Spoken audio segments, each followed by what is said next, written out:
Mesdames, Messieurs, bonsoir, bienvenue au journal. Dans l'actualité ce soir, tentative de coup d'État au Bénin. Au petit matin de ce dimanche 7 décembre, un groupe de militaires annonce avoir démis de ses fonctions le chef de l'État.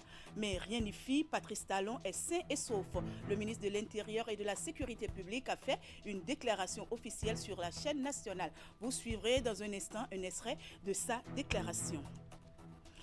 Tentative de coup d'État, les citoyens béninois condamnent fermement cet acte qu'ils jugent contraire aux principes et valeurs de la démocratie. Vous suivrez la réaction de quelques-uns interrogés dans la ville de Cotonou.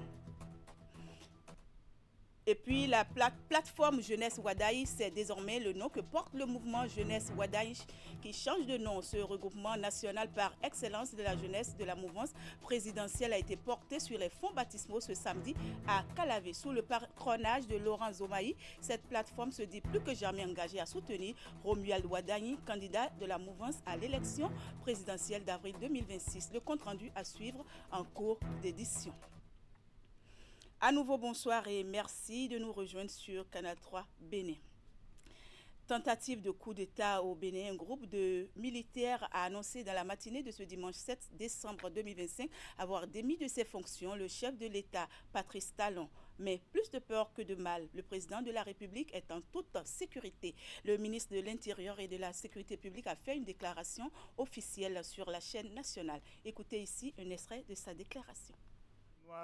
Béninois, chers compatriotes, au petit matin de ce dimanche 7 décembre 2025, un groupuscule de soldats a engagé une mutinerie dans le but de déstabiliser l'État et ses institutions. Face à cette situation, les forces armées béninoises et leur hiérarchie, fidèles à leur serment, sont restées républicaines. Leur riposte a permis de garder le contrôle de la situation et de faire échec à la manœuvre. Aussi, le gouvernement invite-t-il les populations à vaquer normalement à leurs occupations. Je vous remercie. Les citoyens béninois condamnent fermement cette tentative de coup d'État. Selon eux, le Bénin est un pays démocratique et les choses doivent se régler selon les principes de la démocratie. Je vous invite à suivre la réaction de quelques-uns rencontrés dans la ville de Cotonou juste après la tentative de coup d'État. Ils sont au micro d'Éric Guédenon et Florence Bossa. C'est avec stupéfaction que nous avons appris en fait la nouvelle ce matin et on était un peu... Nous avons trouvé ça un peu déplorable que malheureusement ces personnes veuillent porter atteinte au Bénin, qui est quand même un pays en plein développement, en plein essor, comme nous pouvons tous le constater. Donc c'est dommage que ce genre de comportement qui n'a pas vraiment de justification arrive en cette période électorale. Mais nous remercions les forces de sécurité qui ont pu déjouer cette tentative et permettre à notre très cher pays, le Bénin, de continuer son développement et son essor. J'ai été réveillé comme si je sortais d'un mauvais rêve et j'ai reçu beaucoup d'appels, de messages de par le monde entier, d'amis, de proches, de sympathisants du Bénin qui s'étonnaient de ce qui se passe. Et je suis très heureux donc de constater que notre pays a atteint un niveau où ce n'est plus seulement les Béninois qui apprécient ce qui se passe, mais c'est le monde entier. Alors, constater qu'on essaye d'arrêter ça, je m'élève contre et j'invite toute la communauté internationale et les compatriotes, y compris ceux de la diaspora, à s'ériger contre cette forfaiture. La période des coups d'État au Bénin est révolue. Nous ne renouerons plus jamais avec ce passé honteux qui pille les ressources de notre nation et qui prend en otage les richesses et l'intelligence de ses concitoyens. Je dis haut et fort, plus jamais ça. Nous sommes dans une démocratie et les choses se régleront par la démocratie. Ceux qui s'étonnent du silence des Béninois Je leur dis qu'on n'a pas de leçon de bravoure à recevoir de qui que ce soit. Le peuple béninois est un peuple digne, qui sait comment s'exprimer dans les moments les plus graves. Dans d'autres pays, dès qu'on entend que les militaires ont pris le pouvoir, on voit des liesses populaires. Ce n'a pas été le cas aujourd'hui au Bénin et je m'en réjouis. Le peuple béninois est un peuple digne. Déjà, je condamne avec fermeté cette tentative de coup d'État qui a eu lieu et je trouve que c'est déplorable. C'est déplorable, ce n'était même pas envisageable pour un pays comme le nôtre qui est en plein essor. Je remercie sincèrement les forces de sécurité qui ont rapidement su faire ce qu'il faut pour neutraliser ces individus. Autre actualité dans ce journal, le mouvement Wadayi devient plateforme jeunesse Wadayi, espace d'initiative, de dialogue et d'action. Cette plateforme qui est un regroupement national par excellence de la jeunesse de la mouvance présidentielle se dit plus que jamais engagée à soutenir Romuald Wadayi, candidat de la mouvance à l'élection présidentielle d'avril 2026. Sous le patronage de Laurent Zomaï, des jeunes de plus de 150 mouvements, associations et ONG affiliés se sont retrouvés pour porter unanimement Romuald Wadayi, le seul à même, selon eux, de donner plus de sens aux valeurs de sérieux, de rigueur et d'intégrité qu'ils défendent. La plateforme jeunesse Wadayi a été portée sur les fonds baptismaux hier samedi à Calavé. Voici le compte-rendu de Virgile Arodéon. C'est une nouvelle page de l'histoire politique de la jeunesse béninoise qui s'ouvre. Issus de plus de 150 organisations, ces jeunes sont venus de tous les départements lancés à Calavi et sous l'impulsion de Laurent Zomaï, la plateforme qui porte le nom de celui qui est, selon eux, la représentation vivante de ceux dont la jeunesse est capable lorsqu'elle refuse d'attendre sur le bas-côté de la voie pour ce qui est de son avenir. Aujourd'hui, la jeunesse béninoise a choisi d'agir et c'est ensemble que nous porterons cette dynamique jusqu'au 12 avril 2026. C'est donc plus que jamais l'heure de la jeunesse. Par milliers, ils ont jeté leur dévolu sur Romuald Wadayi et n'entendent pas négocier leur soutien ni leur engagement à aller jusqu'au bout avec ce dernier. Avec Romuald Wadayi, la jeunesse voit en fait un modèle, un homme qui a gravi les échelons par le mérite. Un technicien est devenu une référence continentale et mondiale. Un symbole de discipline et de performance. Loin d'être un choix de circonstance, le duo Wadayi-Talata est, selon ces jeunes, celui d'une équipe capable de poursuivre et d'approfondir les transformations en cours au Bénin depuis l'avènement du régime Talon. La jeunesse aujourd'hui, c'est la spontanéité. Vous voyez comment la salle est pleine, donc on remercie beaucoup tous ceux qui ont fait le déplacement. Et nous remercions aussi le président Patrice Talon pour avoir accepté la jeunesse dans l'arène politique de notre pays.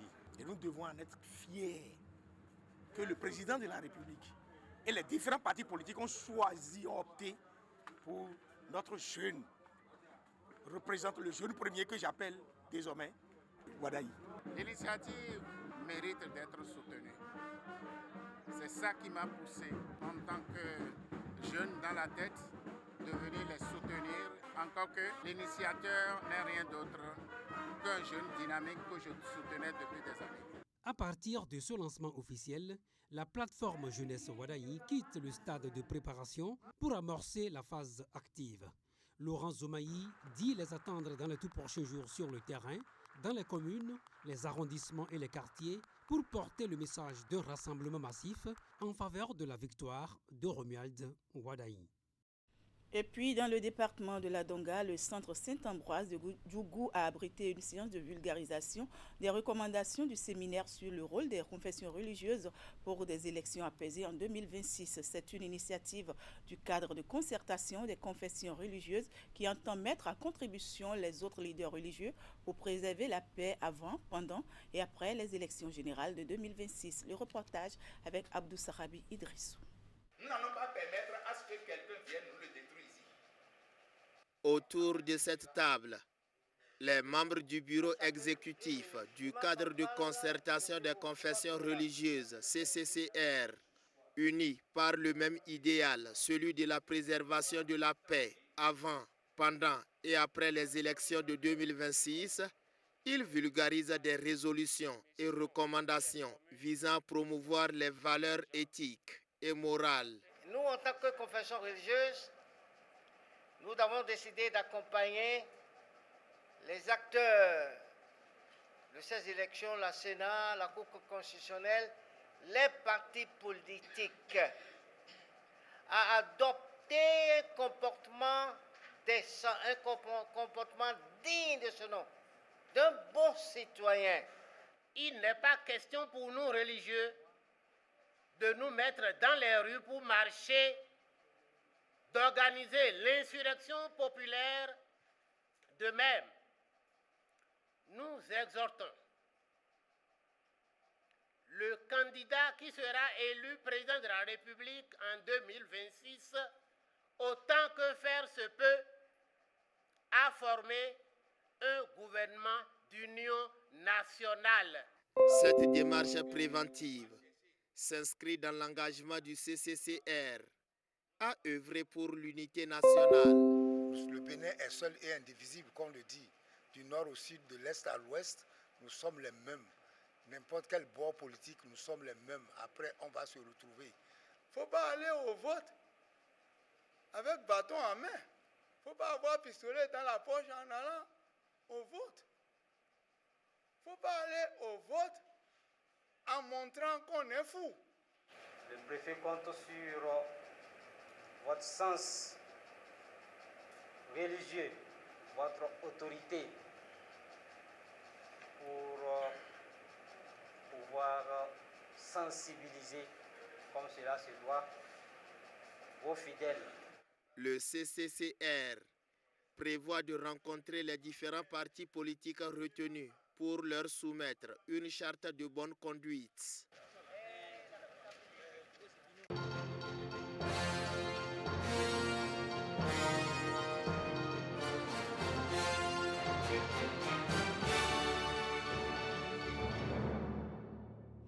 Dans un tout autre registre, après le ministre de l'Agriculture, de l'Élevage et de la Pêche, celui de l'Intérieur et de la Sécurité publique, c'est au tour de Raphaël Akotteillon, ministre de la Décentralisation et de la Gouvernance locale, de présenter aux conseillers du Conseil économique et social une communication sur la problématique de la gestion des conflits agro-pastoraux en République du Bénin. Un sujet auquel le CES s'intéresse en vue d'avoir des éclairages sur ce qui empêche la dynamique de fonctionner, notamment en ce qui concerne les comités multi-acteurs et l'application de la loi sur l'agropastoralisme. Il faut rappeler que cette communication est une activité importante de la 6e session extraordinaire du Conseil économique et social. Le reportage.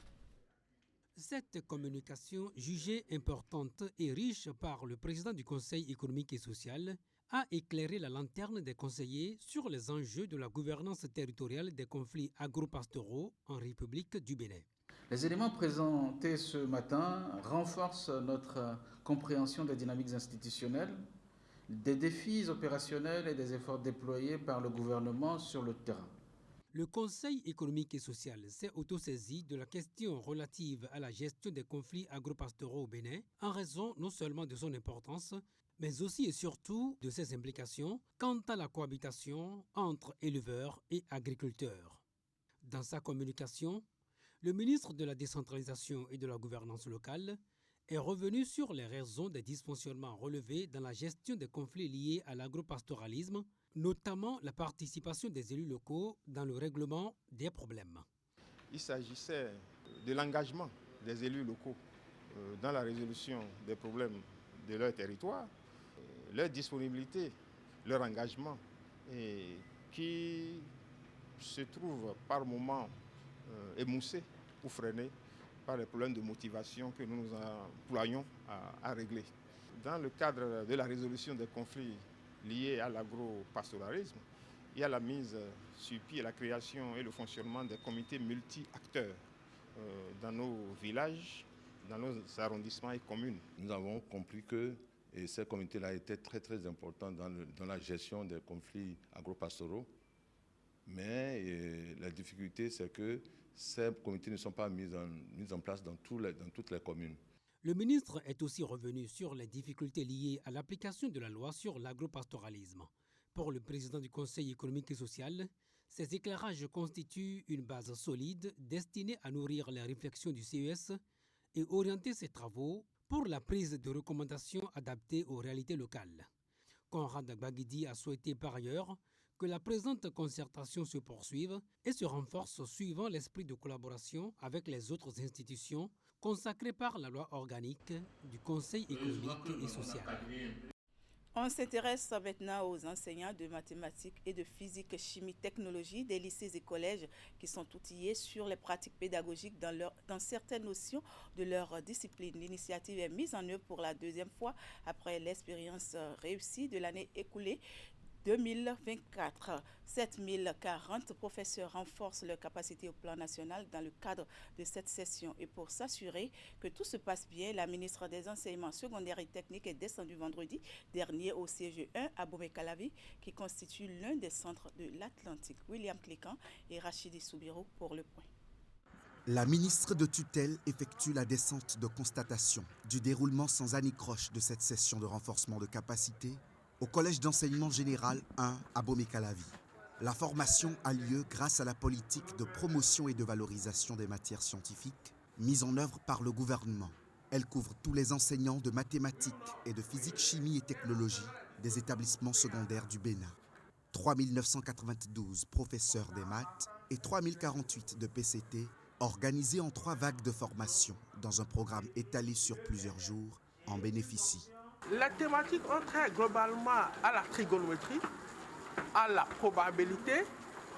Ce sont des éléments essentiels, ce sont des thématiques, des compétences pour lesquelles d'abord les apprenants, que la plupart des apprenants n'aiment pas, mais c'est des thématiques qui sont difficiles aussi à enseigner par les enseignants.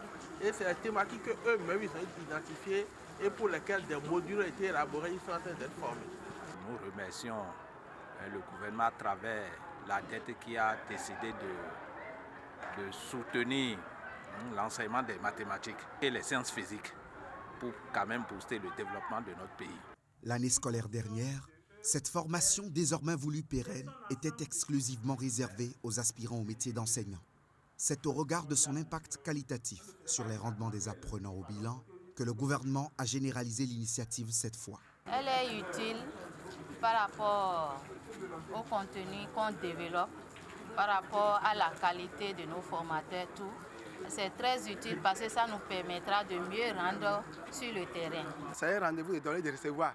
Nous avons reçu beaucoup de nouvelles formations, beaucoup de nouvelles orientations qui vont nous permettre réellement, une fois en classe, de mieux faire le travail plus qu'auparavant. C'est l'occasion de non seulement féliciter la dette pour la coordination, mais également féliciter les formateurs qui montrent leur disponibilité, surtout leur engagement à l'amélioration de l'éducation nationale.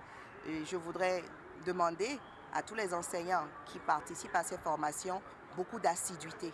Cette semaine, ce sont les enseignants des départements de l'Atlantique, du Koufo et du Borgou qui ont été outillés. Les CEG 1, Godoma, Ouida et Alada, ainsi que le CEG 2 à Bomé-Calavi, sont les 4 autres centres retenus pour cette formation dans l'Atlantique. Dans la suite de ce journal, l'association Terre d'Ébène, portée par la réalisatrice Kisma Baguiri, a rencontré les professionnels des médias vendredi dernier au siège de l'Agence de développement des arts et de la culture ADAC. C'est à l'occasion de la 8e édition du Ciné 229 Awards, un événement qui vise à récompenser les talents du cinéma béninois. Pour cette édition, plusieurs activités sont prévues, dont la formation des jeunes actrices et acteurs béninois. La conférence de presse s'est déroulée en présence du partenaire qui est Canal+ Bénin, Florence Bossa et Jocelyn Barriga. Les jeunes cinéastes béninois en pleine séance de renforcement de capacités sur l'écriture cinématographique. C'est un rendez-vous annuel qui permet de reconnaître les mérites des jeunes talents de l'industrie cinématographique au Bénin. Il a rassemblé des acteurs et actrices venus de la Côte d'Ivoire et du Sénégal. J'avais inscrit cet atelier de formation sur une thématique qui était de redorer les lettres de noblesse du Vaudou. Et ils se sont prêtés au jeu, ils ont proposé des histoires qui sont très intéressantes, sans entrer dans trop de détails et pas virer dans le folklorique, des histoires qui sont urbaines, modernes et qui fonctionneraient très bien. Quand je suis arrivée sur cette formation, il se trouve que les personnes à former sont jeunes, ont plus ou moins une expérience déjà dans l'écriture de courts-métrages ou de longs-métrages, pas encore de séries télé. Et on a eu un échange franc. Je leur ai demandé, au terme de vos connaissances acquises, qu'est-ce que vous attendez concrètement de moi? Et c'est en fonction de ça que la formation s'est développée. Ils ont été très réceptifs. Ces moments d'échange ont permis aux jeunes talents de s'inspirer de parcours professionnels et d'apprendre des meilleures pratiques afin d'encourager une véritable professionnalisation du 7e art au Bénin. Cette formation a lieu à l'occasion de la tenue de la 8e édition du Ciné 229 Award, une compétition qui récompense les réalisations cinématographiques. Pour cette 8e édition, nous avons eu la grâce d'avoir un atelier de formation qui a été accompagné par des partenaires, est-ce que je peux les citer? Voilà, que sont Canal+ University, Canal+ Bénin, Jaunta, la DAC, qui nous a permis d'organiser cet atelier-là pendant une semaine avec de jeunes scénaristes sur l'écriture de scénarios pour séries télé. Ensuite, nous avons également des masterclass sur la production et le financement de contenu pour la télévision, mais aussi une masterclass sur l'adaptation d'un roman, cas du film Une si longue lettre de Angèle Diabang, la réalisatrice et productrice sénégalaise qui a fait le déplacement, ainsi que nos autres invités qui sont là pour cet événement. Cette édition marque une nouvelle étape dans l'accompagnement des talents locaux. L'initiative a reçu l'assentiment de plusieurs partenaires dont le gouvernement béninois et Canal+ Bénin. La direction départementale du tourisme, de la culture et des arts de l'Atakora et de la Donga réédite son initiative de révélation des talents artistiques. Dans la ville de Djougou, elle a mobilisé plusieurs artistes en herbe afin de leur permettre d'exprimer leur potentiel. L'événement qui s'est déroulé mercredi dernier s'est soldé par la remise d'attestations et de trophées aux premiers. Les détails avec Abdou Sarabi Idrissou. La salle de conférence de American City, transformée en un véritable spectacle d'expression de talent artistique.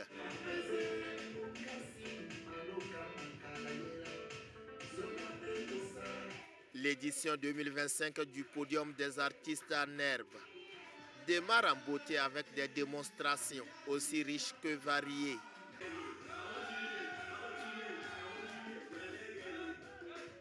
La direction départementale du tourisme, de la culture et des arts de l'Atakora et de la Donga en est l'initiatrice. Nous voulons, à travers cette activité, remplir une mission que la loi, pour ne pas dire l'État, à travers l'AOF de nos différentes directions, nous assigne comme tâche, c'est-à-dire l'animation du territoire et la promotion des talents.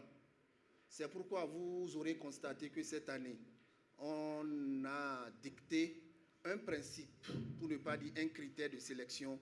Tous les artistes qui ont déjà pris part, qui ont déjà monté une fois sur scène lors du concert de l'année de l'indépendance ne doivent plus compétir ici.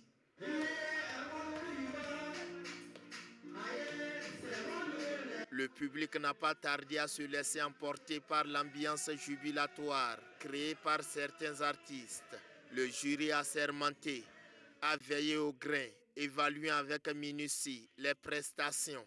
D'abord, nous allons commencer par remercier le chef de l'État et son gouvernement pour cette initiative. À travers cela, nous passons au ministère de la Culture et nous venons à la direction départementale des arts et de la culture de Donga. Au terme de la compétition, c'est Fousseni Salifou, venu de Basila, qui a remporté le titre de champion. Outre les attestations collectives, les 5 premiers ont reçu des attestations nominatives pour récompenser leur talent. Bientôt, je vais chanter, mais pour moi, ça va être très très fort.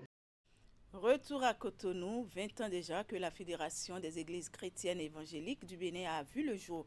Pour marquer cette célébration, les membres de l'association se sont donné rendez-vous ce samedi 6 décembre à Cotonou pour rendre grâce à Dieu à travers louanges, chants et danses. Vivons la volonté de Dieu sur la terre comme Jésus-Christ. C'est le thème qui a servi d'enseignement à cette occasion. L'événement a été rehaussé par la présence du pasteur Timothée Togbenou, représentant de la Fédération des Églises chrétiennes évangéliques du Togo. Ingrid Day et Elvis Tonoukouen étaient aussi de la partie. Voici le reportage.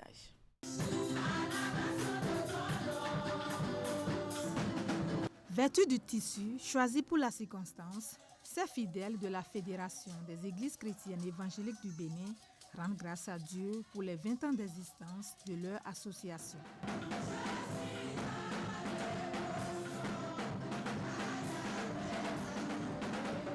Nous sommes très heureux de partager ce moment de fierté et de convivialité avec vous. C'est avec honneur que je vous souhaite la bienvenue à cette célébration de nos 20 ans d'existence et nous sommes impatients de continuer à construire le futur de notre fédération avec vous.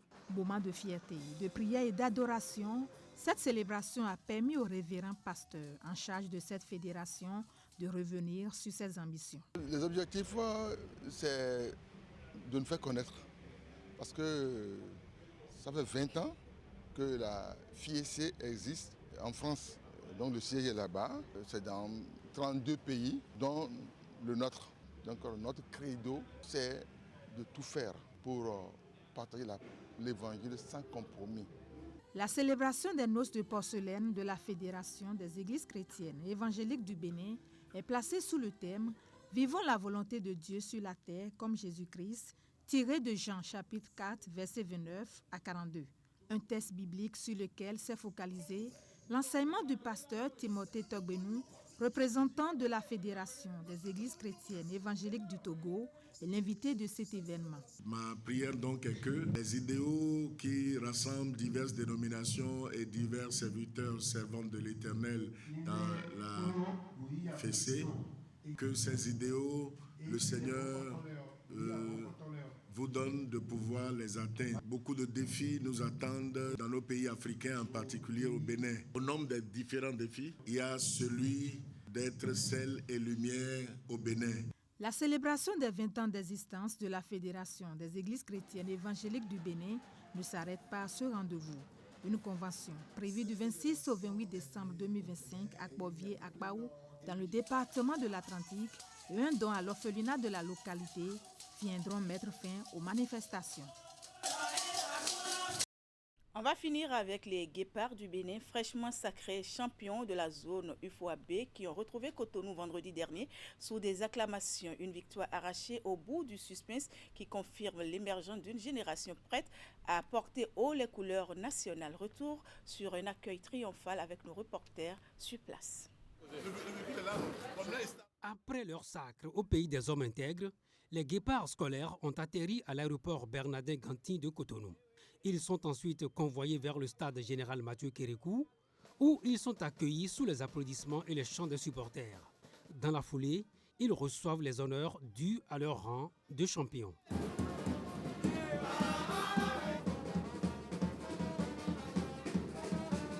Je souhaite que vous retournez très bien dans vos familles, mais que vous puissiez travailler dur pour que, une fois à la CAN scolaire, vous puissiez démontrer que vous méritez bien la victoire que nous sommes en train de célébrer ici. Je tiens à ce niveau-là à dire merci à Monsieur le Président Patrice Talon qui a demandé à ce que nous organisions par le passé ou au cours de cette année la Ligue nationale qui prenait en compte ses enfants. Mais après la Ligue, il y a quoi? Il revient donc à la fédération et au club que nous avons sur toute l'étendue du territoire de pouvoir récupérer ces enfants. Que ce soit chez les guépards ou chez les Amazones, les performances des uns et des autres et le sérieux du groupe ont été la clé de ces résultats lors du tournoi de la zone UFOA-B. Avant de commencer la finale, on s'est concerté et on a discuté de comment se comporter pour jouer. Et on s'est promis un objectif pour gagner la finale. Mais ce n'était pas facile, mais on a essayé de se concentrer pour aller au tir au but. On s'est appliqué pour gagner le tir au but. Tout le monde n'était pas concentré, se disait comme c'est le gagnant. Niger, ils ont battu, bon, comme c'est le gagnant, peut-être il peut nous battre. on n'avait pas confiance en nous et ils nous ont gagné. Mais on s'est dit c'est pas la fin du monde et on s'est rattrapé. Par les quarts de finale, on est allé au tir au but contre le Niger. Et le Niger nous a battus. On a renforcé, on va prendre 3e place contre le Côte d'Ivoire, les a battus au tir au but. Ce sacre des guépards scolaires leur ouvre les portes de la CAN scolaire 2026. Les champions de la zone UFOA-B sont également revenus avec une enveloppe de $100 000. Les Amazones scolaires, 3e dans leur catégorie, ramènent $50 000. 2 parcours similaires qui confirment l'ascension du football en milieu scolaire au Bénin.